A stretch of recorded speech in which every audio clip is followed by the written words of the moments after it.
Welcome back to today's blog. आजचा blog पहिलं तर सुस्वागतम आजच्या ब्लॉग मध्ये, कारण हा ब्लॉग आहे स्पेशल माझ्या गर्लीज ह्यांच्यासाठी. मी असंच बसलोय कारण मी थोडंसं म्हटलं जरा मी पण जरा वैष्णवीने काय काय कष्ट आणि काय काय केले होते त्याला मी जरा व्हॅलिडेट करू, वाउच करू, म्हणून मी पण बसलो थोडंसं. सो जेव्हा लग्नाचा मी व्हिडिओ टाकला होता आउटफिट्सवाला इंस्टाग्राम आणि युट्यूब वरती पण मला थोड्या कमेंट्स आल्या होत्या, पण इन्स्टावरती मला खूप अशा कमेंट्स आल्या होत्या की तुमच्या स्किन केअर बद्दल मला सांगा, तुमच्या स्किन केअर बद्दल सांगा. ॲज इफ ही स्किन आयुष्यभर माझ्यासोबत होती. नाही. आणि ऑलरेडी मी स्किन केअरवर एक ब्लॉग बनवला आहे हिंदी आणि इंग्लिशमध्ये. इथे कुठेतरी मी टाकेल, इथे कुठेतरी हिंदी आणि इंग्लिशमध्ये ऑलरेडी एक स्किन केअरचा ब्लॉग बनवला आहे, पण मी म्हटलं की आता एक मराठीतही बनवते. So let me take you on a journey. Girls आणि बॉईजलाही स्किन केअर खूप महत्वाचं आहे. मी कधी केलं नाही, पण काय एवढं फेस शीट वगैरे मास्क वगैरे लावतो. ते तू माझ्या आयुष्यात आल्यानंतर मी हे सगळं लावायला लागलं ना. म्हणजे त्याआधी माझी स्किन ठीक होती, आता चांगली झाली. सो ही जी माझी स्किन तुम्ही बघताय ना, ही अशी नव्हती माझी स्किन. इथं मी फोटोज टाकेल. दर्दनाक, खौफनाक. म्हणजे ते असतं, खूप लोकांना तो प्रॉब्लेम झालेला आहे. आणि मी तुम्हाला सांगते काय झालं होतं माझ्या आयुष्यात. मी अजून एक सांगतोय की आम्ही हा का बनवतोय ब्लॉग, कारण ज्या लोकांना सेम असा जो इश्यू झाला होता हा वाला, तर त्यांनी सुद्धा त्यांची जी ओरिजिनल ब्युटी आहे ती परत आणण्यासाठी त्यांनी काय काय करायला पाहिजे किंवा काय काय नाही केलं पाहिजे, या सगळ्या गोष्टी वैष्णवी सांगणार आहे. आणि तुम्ही पण परत असे छान दिसायला लागेल, तुमची ओरिजिनल ब्युटी परत बाहेर. अगेन मी तुम्हाला सांगते, बिफोर यू जज हिम ऑर मी ऑर एनीवन, म्हणजे स्पेशली ही, बिकॉज आता त्याने ते बोललो ओरिजिनल ब्युटी अँड. जेव्हा मी माझ्या अशा लोएस्ट वरती होते ना, जेव्हा मी 75 kg होते, ओ शिट, जेव्हा माझा फेस असा झाला होता, जेव्हा मी प्री डायबेटिकच्या स्टेजला आली होते, जेव्हा मला थायरॉइडचा इश्यू सांगितला होता, पीसीओडी माझा पीकवर होता, एव्हरी अदर हेल्थ इश्यू जो नसायला पाहिजे एका मुलीला तो मला होता. आणि Chaitanya chose me at that time. आणि आम्ही रिलेशनशिप मध्ये आल्यानंतर चैतन्य मला कधीच फोर्स नाही केली की हे कर, तू ते कर. नाही, तुला जे करायचंय तू कर, तुला जे कम्फर्टेबल आहे ते तू कर.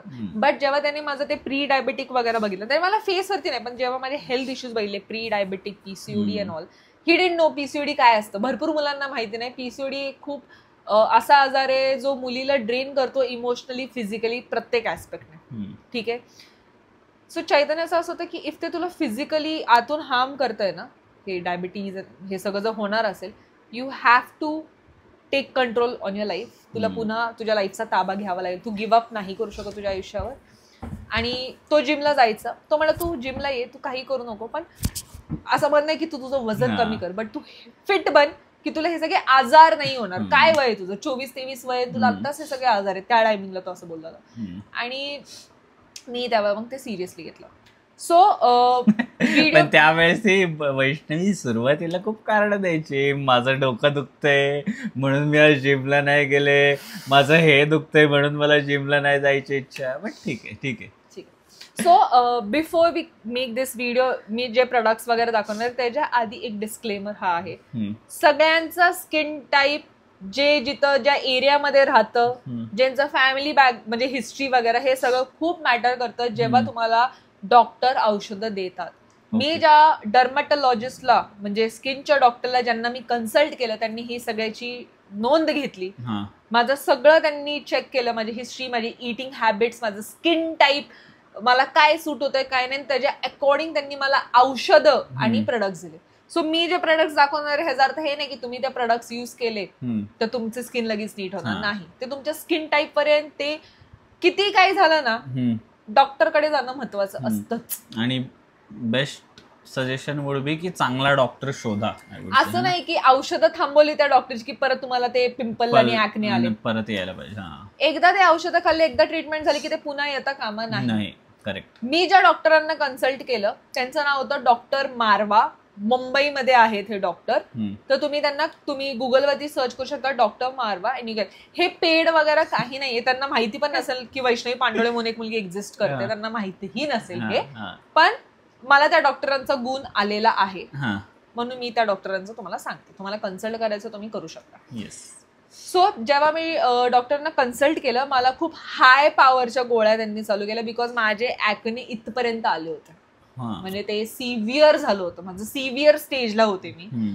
तर जे औषध होते ते त्यांनी, मी त्या औषधाचं नाव नाही सांगणार, बिकॉज आय डोंट वॉन्ट की कुणी ते औषधं खावे मी म्हणलं म्हणून, बिकॉज औषधांबद्दल मी रिस्क घेऊ शकत नाही. ते औषध खूप पॉवरफुल होतं. मला लिटरली सांगितलं होतं की ते प्री वर्कआउट प्रोटीन वरती मला थोडा ताबा ठेवायला सांगितलं होता. ऑइली फ्राईड फूड नाही खायचं. आणि जर तुम्ही ड्रिंक किंवा स्मोक करत असाल तर तेही करायचं नाहीये, कंपल्सरी. इट्स व्हेरी कंपल्सरी होते ना ते औषधं. एक प्रेग्नेंट वुमन खाऊ शकत नाही, हे खाऊ शकत, त्याला खूप पथ्य होते. त्यामुळे always consult a doctor before you eat anything, नाही तर तुमचं अजून वाढेल आणि काही नाही ते होऊन बसेल. त्यामुळे मी त्या औषधाचं नाव नाही टाकणार आहे, सॉरी. ते खूप हाय पॉवरचे होते आणि त्याचा कोर्स माझा 8 महिने चालला. हळूहळू करून माझे ऍक्ने गेले, माझे डागही राहिले, तेही माझे हळूहळू. मी खूप पेशन्स ठेवला. मी ऑलमोस्ट ऍक्ने जायला मला 8 ते 9 महिने लागले, आणि त्यानंतर माझे डाग जायला मला अजून 8 ते 9 महिने लागले म्हणजे डाग जायला. पण प्रोडक्ट्स कुठले युज केले हे मी तुम्हाला सांगू शकते. आताही मी मेकअप करू शकत नाही, किंवा कुठलं स्किन केअरचं जसं असं ना, serum, toner, day cream, night cream ही मी नाही लावू शकत. म्हणजे त्यांनी सांगितलं का तुला? त्यांनी तसं काही सांगितलं नाही. त्यांनी ऑनलाईन कन्सल्टेशन बंद केलं जेव्हा मी लास्ट स्टेजला गेले, बट तोपर्यंत माझी स्किन क्युअर झाली, सो मी हे नाही केलं. बट माझ्या एका फ्रेंडचं ऐकून मी ना टोनर वगैरे सिरम युज केले, मला लगेच ऍक्ने यायला लागले. मी लगेच थांबवलं की बाबा मला पुन्हा तिथं जायचं नाही. But 3 products me daily use करते. मग तो माझा मेकअपचा बेस पण आहे आणि तोच माझा स्किन केअर आहे. Skin care makeup base is same for me. सेटाफिलचं face wash cleanser, gentle skin cleanser सेटाफिलचं, हे माझं फेस वॉश आहे. ठीक आहे. त्याच्यानंतर सेटाफिलचंच moisturising cream which is dry to normal sensitive skin. ह्याच्यामध्ये प्रकार आहेत, मी हा वापरते. Moisturising cream dry to normal sensitive skin. आता तुमचं स्किन प्रकारनुसार डॉक्टर सांगतील. माझ्या स्किन प्रकारनुसार मला dry to normal sensitive skin suit झालेलं आहे. त्याच्यामुळे गेले 2 वर्ष मी हेच मॉइश्चरायझर वापरत आहे. मी अशी होती की मी मॉइश्चरायझर कधी वापरायची नाही, पण मला सवय लावली. सो फेस वॉश नंतर मी हे मॉइश्चरायझर लावते. हे मला डॉक्टरांनी कन्सल्ट नाही केलं, मी तेच माझं थोडं ट्रायल एरर केलं, आणि मला हे सनस्क्रीन, बिकॉज सनस्क्रीन खूप इम्पॉर्टंट आहे. त्याच्यामुळे मग मी ही मिनिमलिस्टची SPF 50ची सनस्क्रीन यूज करायला घेतली. मिनिमलिस्ट. मी नियासायनामाइड जे असतं तेही असतं, ते लोक लावतात रात्रीचे, किंवा हायलोरॉनिक ऍसिड वगैरे. हे मी ट्राय केलं पण मला ऍक्ने आले. मी सिरम टोनर युज केलं, मला ऍक्ने आले. त्याच्यामुळे फाउंडेशन कन्सिलर हे मी कधी युजच केलं नाही, कारण भाई स्किन केअरनेच मला ऍक्ने होतात, तर ते तर दूरदृष्टी.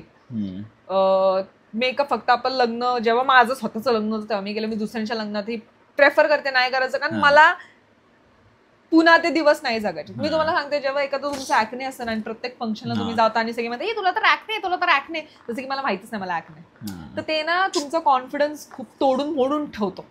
त्याच्यामुळे मी ना मला पुन्हा त्या ह्याच्यात जायचं नाहीये. त्याच्यामुळे मी हे 3 प्रोडक्टला स्टिक करते. This is my skin care and this is my makeup for me. ठीक आहे. बट हे झालं, औषधं झाले. ह्याच्या व्यतिरिक्त जे PCOD वगैरे असतं ना, त्याला लाईफस्टाईल चेंज लागतं. आणि जर मी ती लाईफस्टाईल पुन्हा म्हणजे सोडून दिली ना, तर पुन्हा मला ते सगळं होऊ शकतं. Yes, correct correct correct. आणि हा मला आयुष्यभराचा धडा होता. जिम आणि डाएट हे खूप महत्वाचं आहे. आणि जिम मध्ये वेट ट्रेनिंग हे खूप महत्वाचं. मुलींना असं वाटतं वेट उचलल्या मला मसल येते. एका दिवसात मसल येत नाही. 3 वर्ष झालं मी उचलते, मला एक बायसेप येईना, मला पाहिजे बायसेप, पण मला येईना. सो वेट उचलल्याने तुम्ही मस्क्युलर होत नाही, प्रोटीन पिल्याने तुम्ही मस्क्युलर होत नाही. It is not possible. लगेच नाही होत. या सगळ्या गोष्टींना खूप टाइम लागतो. म्हणजे काही काही असे मिसकन्सेप्शन आहेत ना, की मी 1 महिना जिमला गेली तर मी लगेच थोडंसं मॅनली दिसायला लागेल, मी पुरुषी दिसेल. नाही दिसत मुलींनो. आणि मुलींनो आपले बोन्स वगैरे साठी वेट ट्रेनिंग. अगेन तुम्हाला जर कुठलं काही असेल तर तुम्ही नका उचलू weights, but sweat it out. चाला, पळा, काहीतरी एक्सरसाइज करा, फॉर शुअर करा. माझ्यासाठी मला वेट ट्रेनिंग खूप सूट झाली. सो मी वेट ट्रेनिंग कधीच सोडणार नाही, हे मी ठरवलंय. 10 kg जात आहे, 10 kg मारेल मी आयुष्यभर, पण मी वेट्स उचलणार. त्याच्या व्यतिरिक्त हे झालं 30%. या साईडला आम्ही पाहिजे तर वैष्णवी आपले डेडलिफ्ट करतानाच मी माझा एक व्हिडिओ टाकेल. नाही डेडलिफ्ट नाही, तुझे ज्या वेळेस तुला पीसीओडीचे ते सगळे होते ना ऍक्नेज वगैरे, त्यावेळेस तू जिम करत होतीस ना, ते वाले व्हिडिओज किंवा फोटोज पण एक तुला आठवतो तो डेडलिफ्ट वाला व्हिडिओ ज्याच्यामध्ये माझं हे एक झालंय आणि माझं पोट एवढं त्या बारला चिटकते. म्हणजे मी ना गिव्हअप केलं होतं स्वतःवर. आय डोंट नो चैतन्याने मला त्या टायमिंगला कसं चूज केलं. सुंदरता असते मनाची सुंदरता, मनाची. सो त्याच्यानंतर मग मी आत्ताचाही टाकेल if I want to show off any which way. So weight हे झालं 30%. बट जे बाकीचं असतं ना मेन उरलेले पर्सेंट, तुमचा डाएट. 8 महिने जेव्हा माझ्या गोळ्या चालल्या होत्या ना, माझ्या ऑफिसमध्ये जर कुठला वडापाव समोसा काही स्नॅक आला मी नाही खायचे, मी कंट्रोल करायचे. ऍक्च्युली हिने खूप जास्त पालन केलं. म्हणजे मला असं आठवत आहे एक काय म्हणतात त्याला, एक असं हाऊस पार्टी वगैरे होती आणि मी पण थोडंसं याला सपोर्ट करत होतो, पण आता हाऊस पार्टी म्हणून मी जरा घेतलं थोडं खायला, पण हिने नाही खाल्लं. हिने म्हणजे नाही का ज्या गोष्टींचं त्यांनी पालन करायला सांगितलं ना, फ्राईड फूड नाही खायचं किंवा ऑइली नाही खायचं, हे सगळ्या गोष्टी नाही खायच्या ना, बाळाने एकदम 8 महिने जे कष्ट केले मी सांगते का, पण आणि त्याचा रिझल्ट बघा तुम्ही, रिझल्ट बघा त्याचा. मी सांगते का, डर्मॅटॉलॉजिस्टला तुम्ही एवढे पैसे घालता ना, माझे एका महिन्याला ते पण सांग 2-3 हजार जायचे औषधांमध्ये, आणि ते एवढे पॉवरफुल औषधं. आणि त्याच्याहून महत्वाचं मी म्हणलं ना, माझा कॉन्फिडन्स अख्खा तुटून फुटून गेला होता. म्हणजे मला ना कुठेही जायला लाज वाटायची माझा चेहरा घेऊन. मला इतकं माझा कॉन्फिडन्स खाली गेला होता. बिकॉज लोक पण नालायक असतात ना, बोलतातच वेची. म्हणजे काही लोक असतातच नालायक, आणि ते तुमच्या तोंडावर नाही बोलणार, पण नाही का असं मागून थोडंसं काहीतरी बोलणार असते तुमच्याबद्दल. त्याच्यामुळे मग मला ना थोडा कॉन्फिडन्स माझा हे झाला होता. त्याच्यामुळे मी ऍक्च्युली खूप पालन केलं. आणि करा, तुम्ही पण करा, खरंच करा. सो मी माझे प्रोडक्ट्स डिस्क्लोज करू शकते, बट औषधं मी नाही करू शकत. बट जिम अँड डाएट खूप महत्वाचं आहे. पीसीओडी हा रिव्हर्स होतो, त्याच्यामुळे मला आयुष्यभर माझं वेट कंट्रोलमध्ये ठेवावं लागेल, कारण वेट जर वाढलं तर मला पीसीओडी पुन्हा होणार. आणि त्याच्या व्यतिरिक्त that is only my skin care I can say. बाकी मी ते जे आपले फेस रेझर असतात, I do use it. Aloe vera मी थोपते, face razor I use it, आणि मग मी पुन्हा चेहरा धुते सेटाफिलनेच आणि ॲलोवेरा लावते, बिकॉज मला खूप लव्ह आहेत इथे, त्याच्यामुळे मला ते करावं लागतं. अदर दॅन दॅट, जर मला असं काय मेकअप करायची खूपच इच्छा झाली तर मी माझा हा बेस करते, म्हणजे चेहरा धुते क्लिन्झरने, मॉइश्चरायझर, सनस्क्रीन लावते, आणि मग मी ही जी क्रीम टिंट आहे ना स्विस ब्युटीची, ही मी अशी फक्त अशी डॅप करते इथं, थोडा असा ग्लो यायला. आणि lipstick, mascara, eyeliner, eye shadow, highlighter, ते सगळं मी लावते. पण जो बेस असतो ना, कन्सिलर आणि फाउंडेशन किंवा करेक्शन वगैरे वाला, ते मला नाही होत सूट. आणि आय वुड ऑल्सो से की तुमचं खाणं पिणं असं ठेवा ना, एवढं वाढीव ठेवा ना की तुमचे स्किन केअरचे प्रोडक्ट्स कमी असते. कीप युअर प्रोडक्ट्स लेस. आणि एकच आयुष्य मिळालंय, ते तरी हेल्दी जगा, असं थोडं मोटिवेशन ठेवा थोडंसं अंगात, की बाबा एकच आयुष्य आहे, ते आपण हेल्दी जगू आणि जास्त जगू थोडंसं. So this is all for my skin care. So लोकांना वाटलं तर मी स्किन केअरचा ब्लॉग बनवेल तर तो खूप मोठा असेल, तर no. Can you please hold Chaitanya sir? Cool. हे 3 product is my skin care. यांच्याकडनं पैसे घेऊ बच्चे आपल्याला जर काय चांगले हे आले तर. एवढे मोठे ब्रँड आहेत की ह्यांनी मला नाही असं काही स्पॉन्सर केलं. मी जे बोलते ते खरं बोलते, पण चांगलं व्हायरल झालं तर यांच्याकडनं पैसे घेऊ ना बच्चे आपण. सो हे 3 product is my skin care, is my makeup and everything. Other than this, weight training and diet must. आणि ह्याच्या सगळ्याच्या वर ह्या सगळ्यांचा बाप, हे सगळं युज करण्याच्या आधी डर्मॅटॉलॉजिस्ट, म्हणजेच तुमचा डॉक्टर.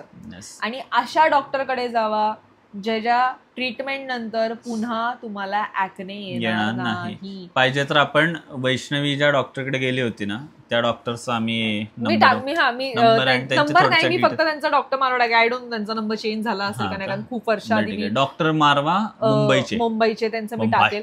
सो तुम्ही त्यांना कन्सल्ट करा, किंवा तुम्ही कोणाचा तरी रेफरन्स घ्या तुमच्या एरिया वगैरे मध्ये आहे आणि तुम्ही त्यांच्याकडे जावा.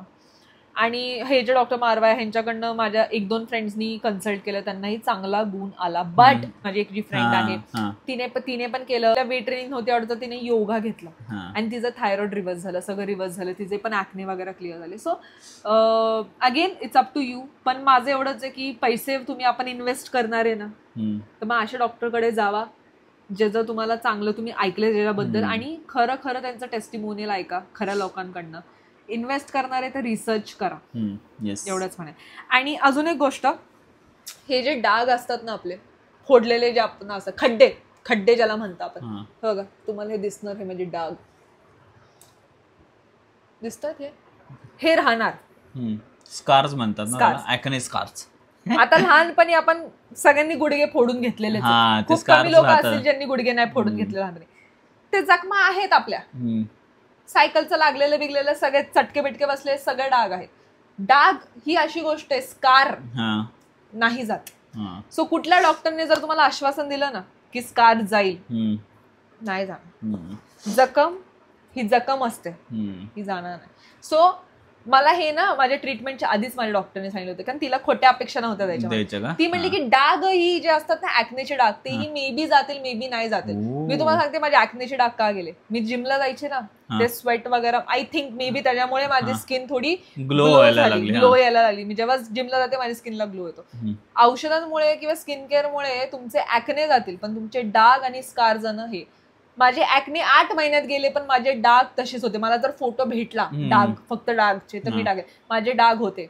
औषधं संपल्यानंतरही पण मी जिम कंटिन्यू ठेवली, माझा डाएट नीट ठेवला, ग्रीन्स खूप खाल्ले, त्याच्यामुळे माझं थोडं ते डाग गेले. आणि आय थिंक मी फेस रेझरही यूज करायची, तर मे बी तुम्ही ते पण ट्राय करू. बट फेस रेझर अगेन सगळ्यांना सूट होत नाही. जे शेव्ह करतो ना आपण फेस, ते सगळ्यांना सूट होत नाही. तर ते पण जरा बघून टेस्ट ट्रायल करायचं. एका गालाला करायचं, बघायचं एका गालाला अफेक्ट होतंय का होतंय, सोडून द्यायचा विषय, सोडून द्यायचा. Cool man. ठीक आहे. त्याच्यामुळे मे बी माझे गेले डाग, बट हे राहणार आयुष्यभर. आणि I am happy. I have come a long way from, आता इथं जो फोटो आहे, to this. So I have come a long way. जेवढं मला दिलंय देवाने, जेवढं मला अचीव्ह करता आलं, I am happy in it. आणि या व्हिडिओमध्ये एक अजून अप्रिसिएशन मला करायचं आहे माझ्या नवऱ्याचं. मी करणार बिकॉज ज्या टायमिंगला मी स्वतःवर गिव्हअप केलं होतं, या मुलाने माझ्यावर गिव्हअप केलं नाही. ह्याने असं नाही म्हणलं की ओ ये तो अच्छी दिखती, इसको पटाता हूं फिर इसको सुधारता हूं, असं काही याच्या डोक्यात नव्हतं. ह्याने मला कधी जिमला फोर्स केलं नाही, किंवा हे नाही की नाही तू हेच खा, तेच खा, हे नको खाऊ, हेच डाएट, कधीच नाही. तुला जे करायचंय कर, but if it's going to affect you health wise, मी मध्ये पडणार. आणि तेव्हा पण त्याने मला तेवढं सांगितलं की, आणि असं नाही की तू कर, त्यानेही सगळं सोडलं, त्यांनी सगळं हेल्दी खायला चालू केलं की मला एकटं वाटू नये म्हणून. So you need that person. आणि तुमच्या आयुष्यात जर असं कोणी असेल तर be like Chaitanya and help them and support them. आणि last I end this video by saying, if तुम्हाला कोणी ऍक्नेस मध्ये दिसलं किंवा काय दिसलं, डोंट गो टू देम आणि से की ओ तुला तर ऍक्ने, काय ग बाळा तुला एवढे फोड कुठून आली, बापरे एवढी फोड. जबकि त्यांना माहिती असतं, त्या रोज सकाळी उठून आहे ना आम्ही आमची थोबाडं बघतो, आम्हाला माहिती आम्हाला acne. So again I will say the same thing.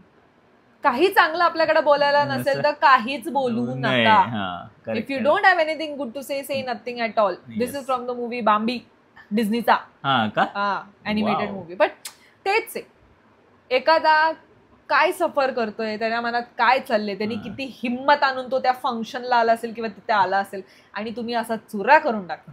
Don't do it. Yes. आणि अजून लास्ट मी पण एक सांगू इच्छिते, या सगळ्या गोष्टीचं स्टार्टिंग खूप हार्ड आहे, पण पेशन्स खूप लागतं. या सगळ्या स्टार्टिंगचं खूप हार्ड आहे.